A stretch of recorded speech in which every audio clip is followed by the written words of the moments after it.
Hi everyone, welcome to our channel AB home kitchen. ఈరోజు నేను మీకు ఒక మంచి రెసిపీ చూపిస్తున్నానండి. అదేంటో మీకు థంబ్నెయిల్ చూస్తూనే అర్థమైపోయి ఉంటుంది కదా. ఈరోజు అందరికీ ఇష్టమైన మిరపకాయ బజ్జీలు అయితే నేను ఈరోజు చూపిస్తున్నానండి. అది స్ట్రీట్ స్టైల్లో చాలా క్రిస్పీగా చాలా బాగుంటాయి. మనకి ఇప్పుడు బయట వర్షాలు అనేది పడుతూ ఉన్నాయి కదండి. అలాంటప్పుడు ఏదైనా మనకు నచ్చినది వేడివేడిగా తినాలంటే ఫస్ట్ ఐటమ్ మనకేంటంటే మిరపకాయ బజ్జీ అనేది అందరికీ గుర్తొస్తుంది. అయితే నేను ఇక్కడ స్టఫ్ మిరపకాయ బజ్జీ అయితే చేయట్లేదండి, నార్మల్గానే మిరపకాయ బజ్జీ చేస్తున్నాను. ఈ మిరపకాయ బజ్జీ నేను ఎలా చేస్తాననేది ఈ టిప్స్తో పాటు మీకు ఈజీగా నేను చూపిస్తానండి. ఈ టిప్స్తో ఏ బజ్జీ అయినా ఎన్ని వందలైనా కూడా క్రిస్పీగా చేసుకోవచ్చు. అలాంటిది ఈరోజు మీరు మీ మిర్చి బజ్జీ పర్ఫెక్ట్గా చేయాలని అనుకుంటున్నారా? అయితే ఈ వీడియో అయితే ఫాలో అయిపోండి. ఫస్ట్ అయితే ఇక్కడ ఒక కడాయి పెట్టుకొనేసి ఇందులోకి హాఫ్ వరకు ఆయిల్ అయితే వేసేసుకున్నానండి. అది మీడియం హీట్లో పెట్టేసుకొని వేడి చేసుకుంటున్నాను. ఇప్పుడు ఇక్కడ నేను ఒక 1.5 కప్పు వరకు శనగపిండి తీసుకున్నానండి. ఆ తర్వాత కొంచెము రుచికి తగ్గట్టు సాల్ట్ అనేది తీసుకొనేసి కొంచెం బేకింగ్ పౌడర్ కూడా తీసుకొనేసి ఇవన్నీ కూడా బాగా పిండిలో బాగా కలిసిపోయేంత వరకు కలుపుకుంటున్నాను. ఇక్కడ నేను వాటర్ యూస్ చేస్తున్నానండి. వాటర్ ఎక్కువ అనేది లేకుండా చూసుకొని వేసుకోండి. మనకు పర్ఫెక్ట్గా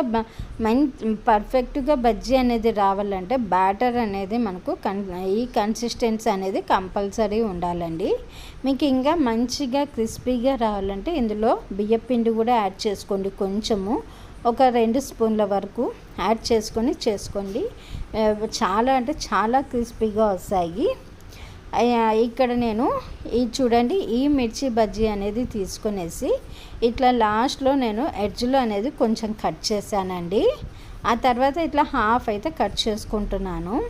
మీకు కావాల్సి వస్తే ఇలానే ఫుల్ బజ్జీ కూడా వేసుకోవచ్చండి. నేను ఇలా సగానికి కట్ చేసిన బజ్జీ అనేది మిరపకాయలను తీసుకొని పక్కన పెట్టుకొనేసి ఇలా ఒక్కొక్క పీస్ హాఫ్ కట్ చేసుకున్నా కదా, వాటిని ఇలా బ్యాటర్లో ముంచి ఇలా ఆయిల్లో వేసుకుంటున్నాను. ఆయిల్ అనేది మరీ ఎక్కువగా అనేది వేడి అవ్వకూడదండి.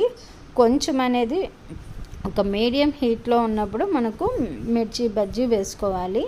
లేదంటే పైనంతా బాగా వేగిపోయి లోపలంతా పచ్చిగా ఉండిపోతుంది.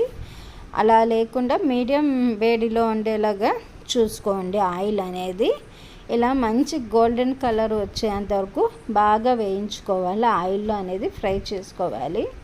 ఇలా గోల్డెన్ కలర్ వచ్చినాక చూడండి మిరపకాయ బజ్జీలు మనకు ఇలా అయితే మంచి కలర్లోకి వస్తే ఇవి చేస్తున్నప్పుడు స్మెల్ కూడా చాలా బాగా స్మెల్ అనేది చాలా బాగా వస్తుంది కూడా. ఇప్పుడైతే మనకు ఈ మిరపకాయ బజ్జీలు బాగా రెడీ అయిపోయినాయండి. చాలా వేడిగా ఉన్నాయి. మీకు ఇంకా కావాల్సి వస్తే ఇందులోకి స్టఫ్ కూడా చేసుకోవచ్చు. నేనైతే ఇలానే సర్వ్ చేసుకునేసి ఇందులో కొంచెం ఆనియన్ వేసేసుకునేసి సర్వ్ చేసుకుంటున్నాను. ఇలానే తింటే చాలా బాగుంటుంది కదా. బజ్జీలో మీకు ఎలాంటి బజ్జీ అనేది ఇష్టమో నా కామెంట్ బాక్స్లో అనేది పెట్టండి.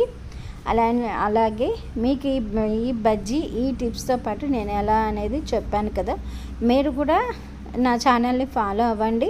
అలాగే మీకు ఈ మిరపకాయ బజ్జీ ఒకసారి మీరు కూడా ఈ స్టైల్లో చేసి చూడండి. మీకు నచ్చినట్లయితే నా ఛానల్ని అయితే సబ్స్క్రైబ్ చేసుకొని లైక్ చేసి వీడియోని షేర్ చేయండి. And thanks for watching my channel.